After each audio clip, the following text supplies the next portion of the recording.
Hi, and thanks for staying with Bernama TV. Here are this hour's top stories. At least 101 Palestinians, which includes 80 children, have died from hunger in Gaza. And Ankara has come out to say that it will act against any attempt to fragment Syria. And later in our Point of View segment, I speak with Dr. JUITA MOHAMAD of the United Nations Conference on Trade and Development, or UNCTAD, and we'll get her views on Malaysia's economic outlook for the second half of this year. I'm JESSY CHAHAL. You're watching The World right here on Bernama TV.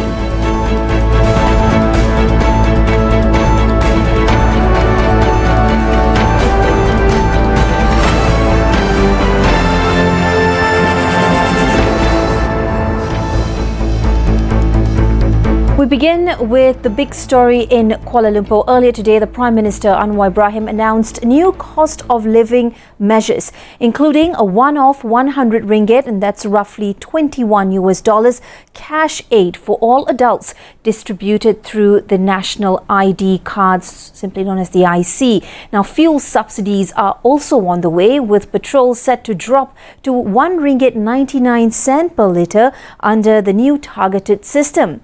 And on poverty, Anwar said 150,000 households have been lifted out of extreme poverty since 2023. Earlier, we spoke to Economist Dr. Jeffrey Williams to ask him whether this kind of unconditional universal cash transfer delivered directly to individuals signals a bold move towards universal basic income. In a time of global economic uncertainty, could Malaysia be leading the way on welfare reform? Here's what he told us.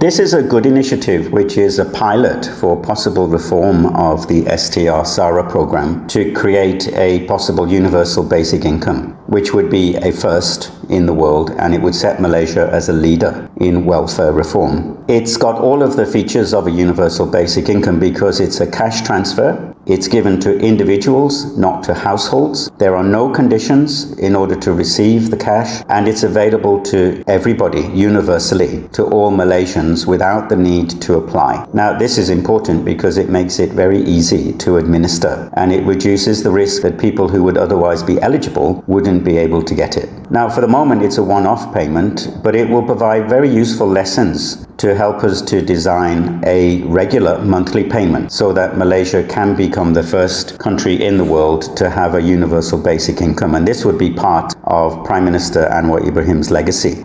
It is affordable. The 2 billion ringgit can be afforded very straightforwardly from the subsidy rationalisation. And the savings there are now being transferred directly into welfare programs which benefit people where it matters in order to address the issues in the cost of living. And the extra consumption that will push into the economy in the second half of the year will help to support economic growth, which otherwise would be quite weak in what's left of the year. And for low-income groups, it's actually quite a meaningful amount of money. If you're in a family of 4 adults, it's 400 ringgit for the household as a whole. And if you're a single person, it's 100 ringgit, which would be more than enough to help you to pay for your basic food requirements for at least 1 month.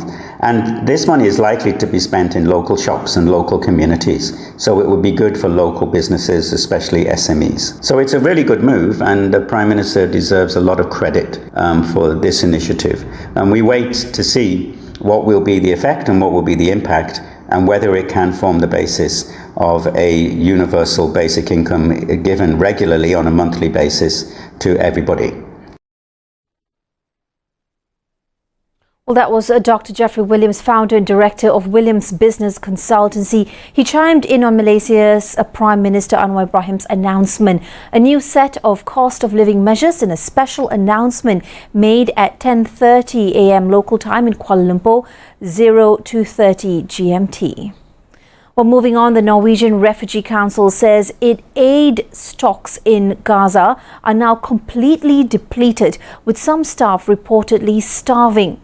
Secretary General Jan Egeland says they've run out of food, water and relief items, and that operations have been paralyzed for nearly 5 months now. Fuel shortages are also pushing Gaza's desalination plants to the brink, cutting off clean water for tens of thousands. Meanwhile, displaced Palestinians returned to Deir al-Balah in central Gaza on Monday, trying to salvage belongings as Israeli shelling continued nearby.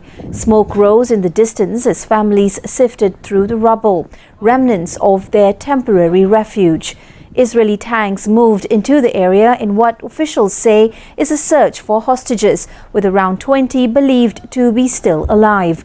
The Israeli authorities have not issued any comment on the latest developments.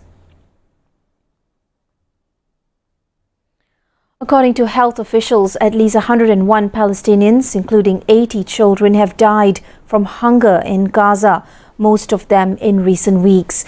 Aid workers and doctors are reportedly collapsing from hunger and exhaustion as severe shortages continue to grip the enclave. Israel, which controls border crossings, has faced mounting criticism over the bottlenecks. It continues to accuse Hamas of diverting aid, a claim humanitarian groups say they cannot independently verify. In Gaza, even the people who are meant to help, doctors, aid workers, UN staff, are collapsing from hunger while on duty. That's how dire the situation has become. Well, from Gaza, the focus now shifts to southern Syria, where gunmen opened fire on a convoy evacuating civilians from Ceuta. The ambush happened as the convoy, part of a US-backed truce, passed through the village of Tyra.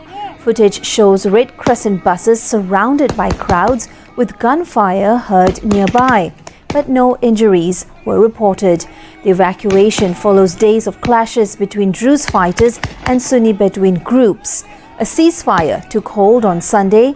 Interim President Ahmed al-Shara blames outlaw groups and vows to protect the Druze minority. The fighting has killed hundreds in just under a week, making it one of Syria's deadliest escalations this year alone. It's a major test for Shara, who only stepped in as interim leader a month ago. Now, as tensions continue in Ceuta, the international community is turning up the pressure on Syria's leadership. A US envoy has urged President Ahmed al-Shara to adopt a more inclusive approach, warning that ongoing sectarian violence could cost him global support and further fracture the country. Envoy Thomas Barak says he advised Shara to reduce Islamist influence, reform military structures, and seek regional security cooperation. Shara, a former militant commander, took power last December after toppling Bashar al-Assad. Though he's vowed to protect minorities, the latest bloodshed, especially in Ceuta, has raised serious doubts. Barak also questioned reports of government abuses, saying some attacks may have been by disguised militants. He warned against relying on unverified social media clips. In other developments now, Turkey is drawing its own red lines. Ankara says it will act against any attempt to fragment Syria, warning both militants and foreign powers. Foreign Minister Hakan Fidan accused Israel of fueling instability through recent airstrikes and clashes in Ceuta, claiming its goal is to divide Syria. He also warned Kurdish YPG forces not to exploit the chaos for autonomy. He calls it a strategic catastrophe. While Turkey backs Syria's new leadership, Fidan stressed that any move to redraw borders will be treated as a direct threat. Well, in just a moment, I speak with Dr. JUITA MOHAMAD about Malaysia's economic outlook for the second half of 2025. I'll be right back. You're watching The World on Bernama TV.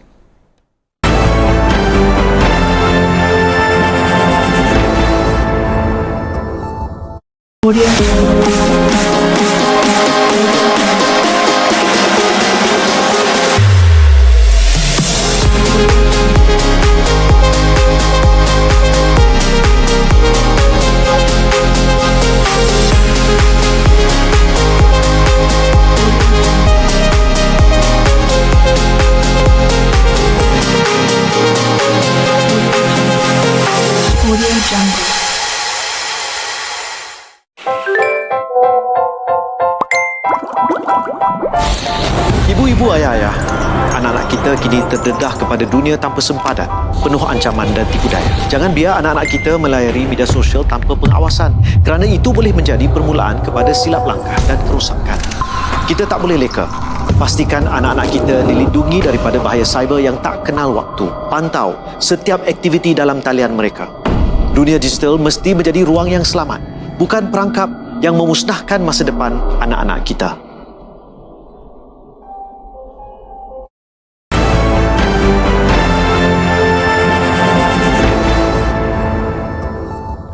Malaysia's economy has expanded by 4.5% in the second quarter of 2025, slightly outpacing the previous quarter, driven largely by strong domestic demand.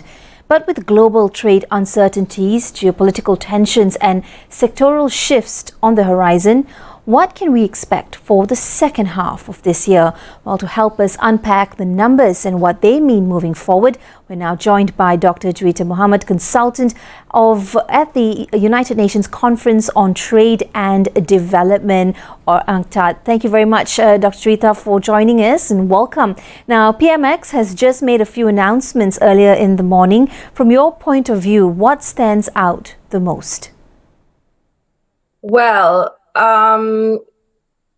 the cash transfers was highlighted as one of the measures that's going to be undertaken, apart from also lowering the RON 95 price to RM1.99 per litre. So again, we see that the government is trying to ease the burden of the Malaysian people to minimize the negative effects of the price hikes on consumers. I do see this as being able to alleviate the burden in the short term.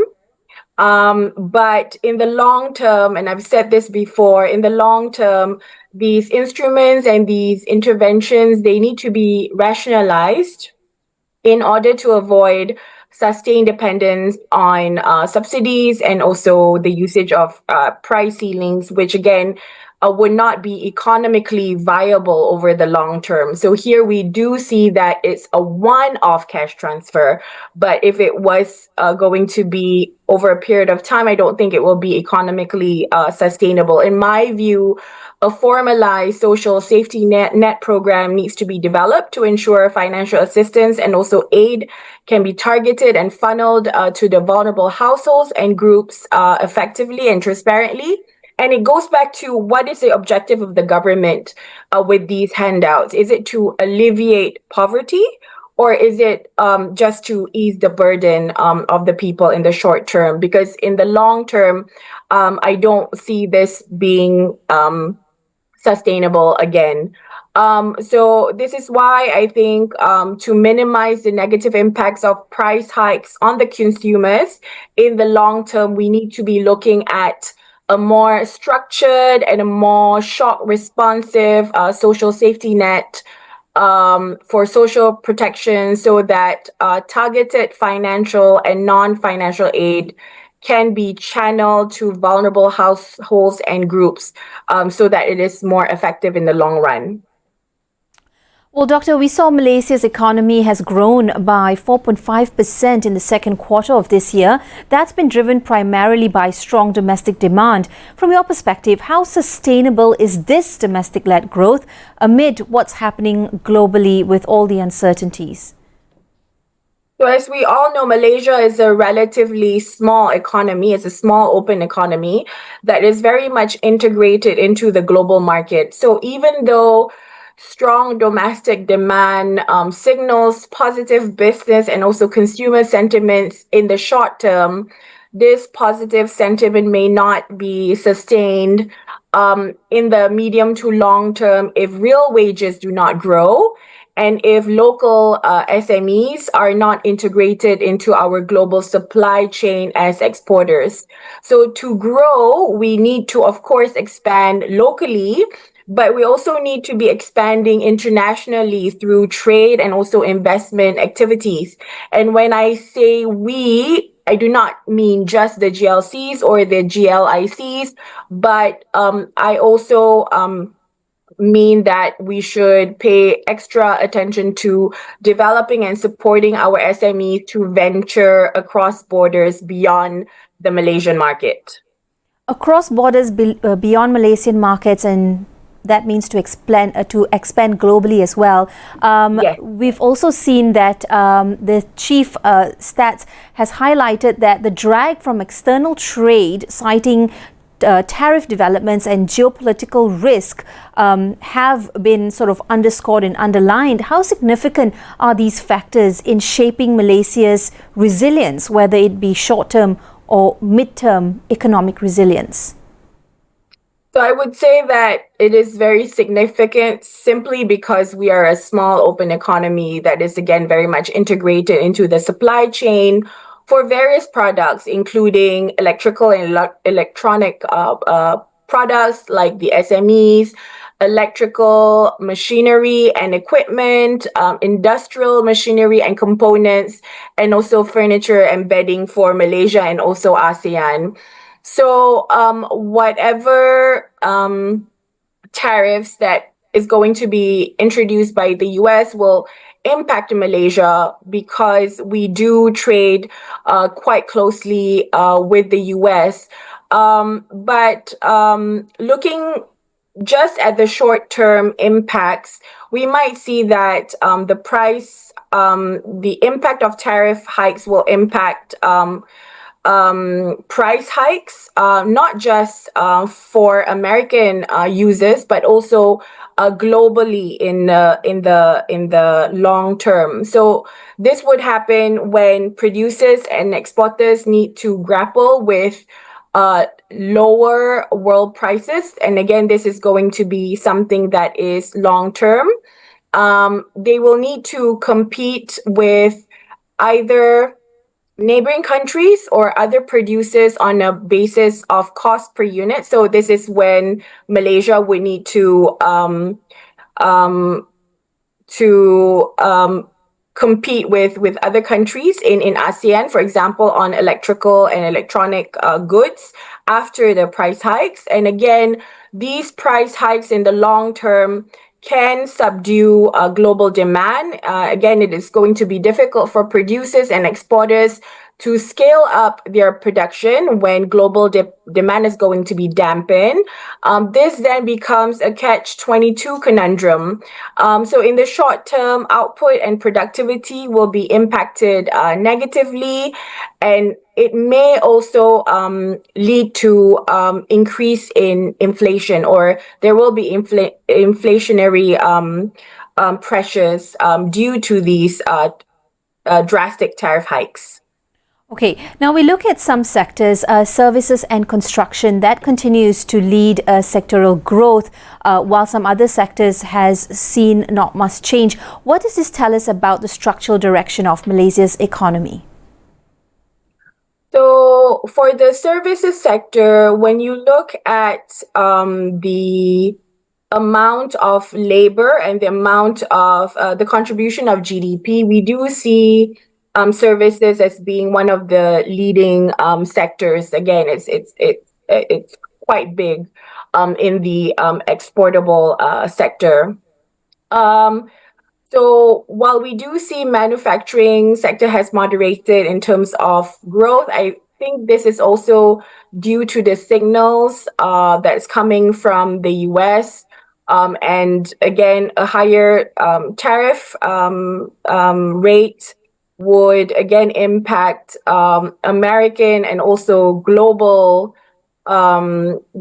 demand on selected products such as electrical and electronic goods.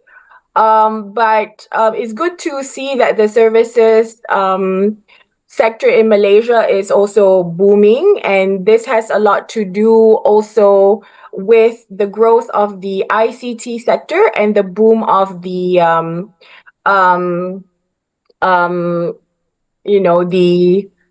the financial the e-commerce sectors as well. So it's good that we're not just depending on manufacturing sector alone in terms of propelling Malaysia's growth. I see this as a good sign. This is where the government and other players can also chip in to strengthen and to grow the services sector, not only in terms of investments, but also in terms of upskilling and also reskilling workers. As we look ahead to the second half of 2025, what should be Malaysia's priority? Any sort of adjustments or perhaps some diverse areas of growth? What are you seeing in the near future? I think given that there are going to be external shocks coming from the tariff hikes and coming from the different wars and the genocide, to prepare for the uncertain future and, as I mentioned, possible tariff hikes by the US in the medium term. Exporting countries like Malaysia, we need to explore avenues that can minimize our risks in the medium to long term. We need to be tapping into existing underutilized free trade agreements. I think this is key to diversifying our trade partners in the near term. ASEAN countries are also party to many FTAs, and not all of them are being utilized optimally.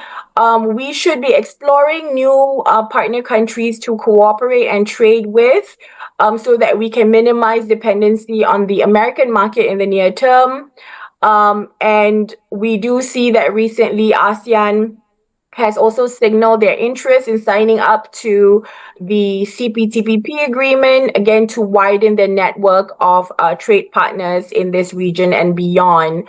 So again, that's in the short term to medium term, but medium to long term, we Malaysians, we need to look at our exporters and our producers. We need to build their competitiveness and their comparative advantage.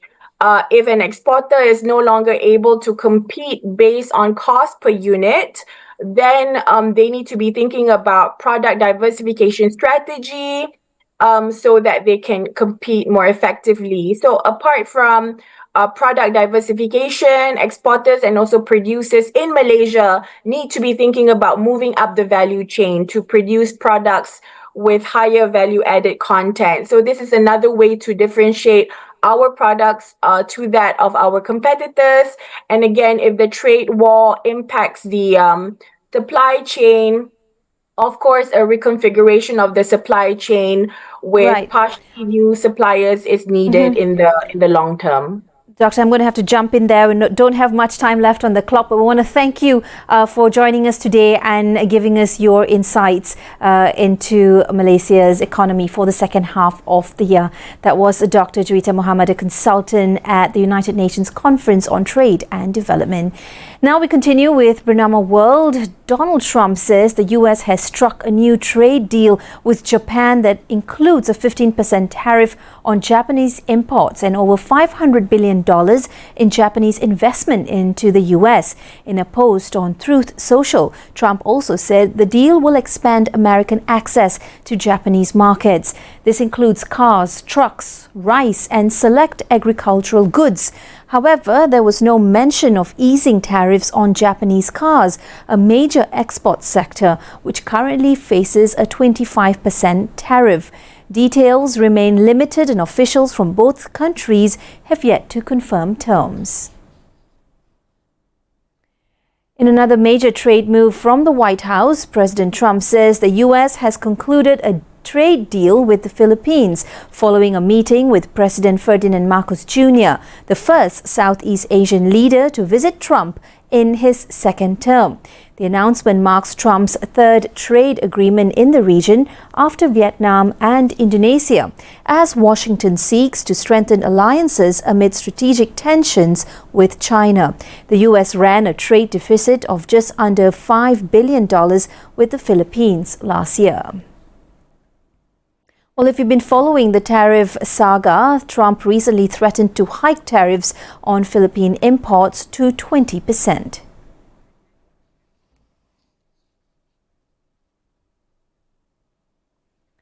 Well, that's a wrap for this hour on The World. Join me next at 3 p.m. on The Nation. Matthew Barsing, who's penned a simple book about Malaysia's economic potential, shares his views.